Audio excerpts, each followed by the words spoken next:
Hello, YouTubers. This is CJ Hot Wheels. It's been a very, very, very long time. It's been almost a year and a half since I posted my last video.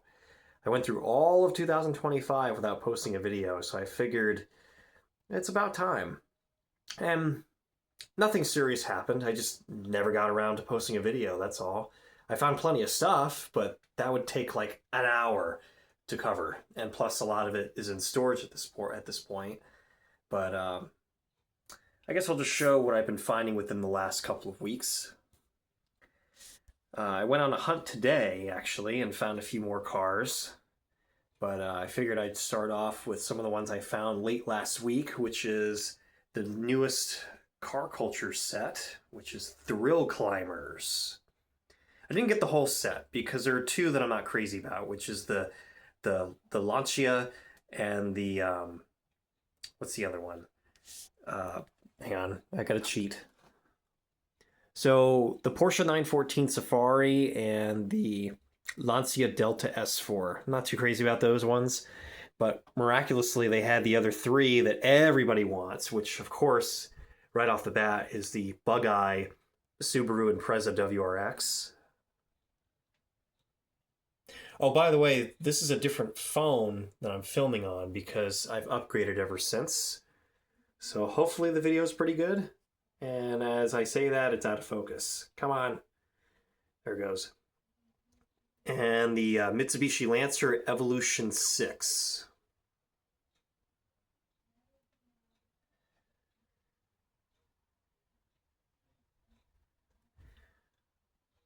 And of course the Mercedes-Benz 300 SEL 6.8 AMG, quite a mouthful.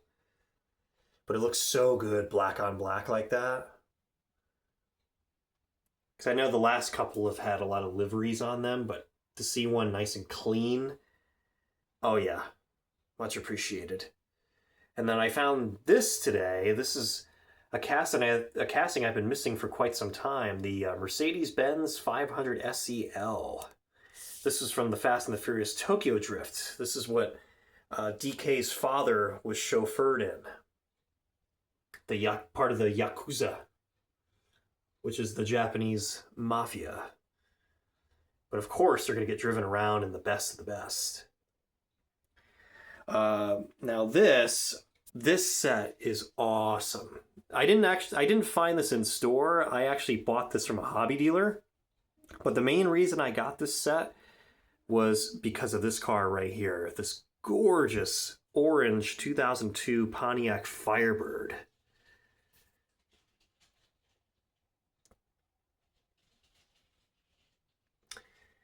We used to have a real one of these years and years ago. It was a dark blue 2000 Pontiac Trans Am. So this car is kind of special to me. Plus, this looks cool. The bright orange with the chrome 5 spokes. Oh, yeah. And then I'll have to dig for it, but there's another car in this batch that I absolutely adore. But here we got the Nissan 300ZX Twin Turbo.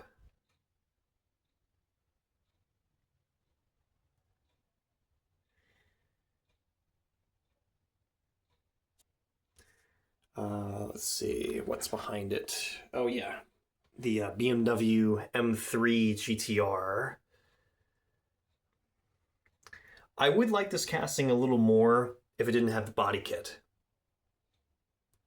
And I know Hot Wheels makes a more stock M3, because I remember they had that in the Fast and the Furious series. Now that is what I'm talking about. Oh yeah, I gotta hold it. The 1993 Toyota 4Runner. Because I figured there's no way in hell I'm going to find this set in store. And so far I haven't.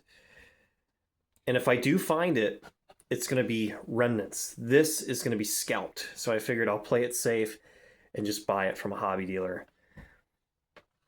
And then, of course, for consistency's sake, the last car, which is the 1978 Dodge Little Red Express truck.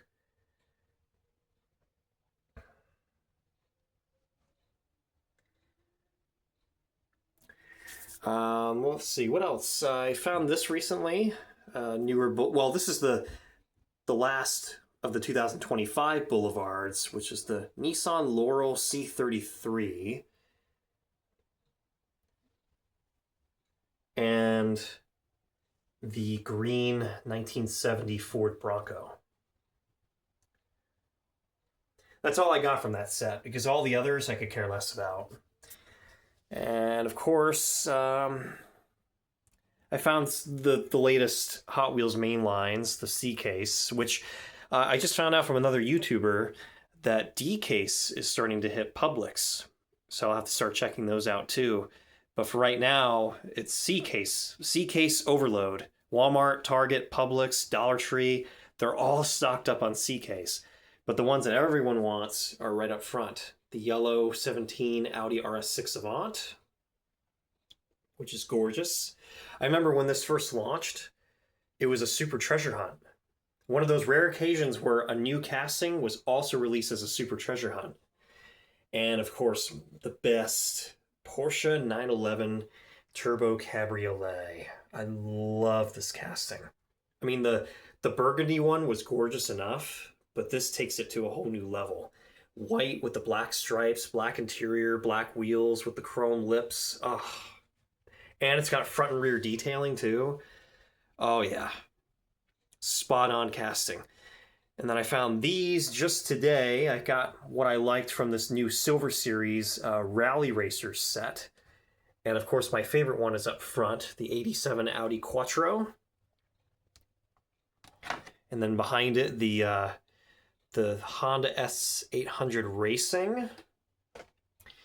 And hang on, let me show it off a little bit more, because these are highly detailed. They're well worth the price, because these are, what, I think these are like 360 something, like 367. But they're well worth it because they're metal body, metal base. They have full detailing. So at least you're getting your money's worth. And of course, the one that everyone's going to scalp, the 71 Datsun 510. And they had 3 of them there too, so they definitely just restocked. But I only want one. I'm not into scalping, not into reselling, I'm not into that crap. I'm a collector, not a scalper. Just want one for myself and I'm good to go. Let's see, what else? Tons of Matchbox. Tons. Just like the Breakfast Club. A lot. Tons. Yeah, I think this is the easiest way just to show them all instead of taking them off one by one.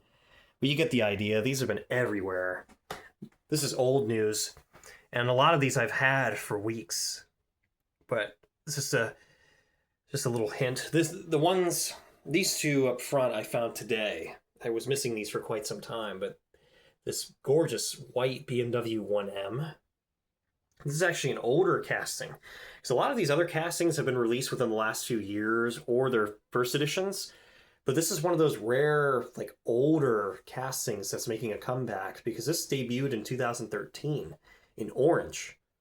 I remember that back during Matchbox's dark times when they were going through an identity crisis and they didn't know which direction they wanted to go. Did they want to go full utilitarian? Did they want to go for fantasy cars? Did they want to go for wacky tacky graphics? But then they started to go back to their old roots by focusing on realism. And that started around 2018. And ever since, they've picked up right where they left off back in the late 2000s, early 2010s, back when Ryu Asada was part of the brand. Now it's just solely realism. And I admire that. And of course, the Harry Potter Ford Anglia. That's so cool. And I remember watching the first movie when I was a kid. And the artwork is really neat. And I know that they released a moving parts version of this a little while ago. But I never found it. And even if I did, I wouldn't want it because moving parts have gotten very expensive. They're over $3 now. I remember not that long ago you could get those for like $2.50, but now they're over $3. So No, it has to be a very special car for me to want it at that price. I'd much rather get the Silver Series for the same price. At least they're metal body, metal base. But yeah, that's just a quick little update on where I've been. I've been procrastinating quite a bit. I'm sure very few will actually watch this video because I probably lost touch with a lot of people who saw that I'm not posting anything and they're like, oh, they're not going to post anything? Okay, bye. But hopefully some are still out there. But just thought I'd show you what I found. Hopefully I'll post more videos in the future, especially seeing that my phone takes pretty good video, because I don't take much video. I don't take very many videos with this phone. So this is kind of like a trial and error type of thing. But anyway, hope you enjoyed.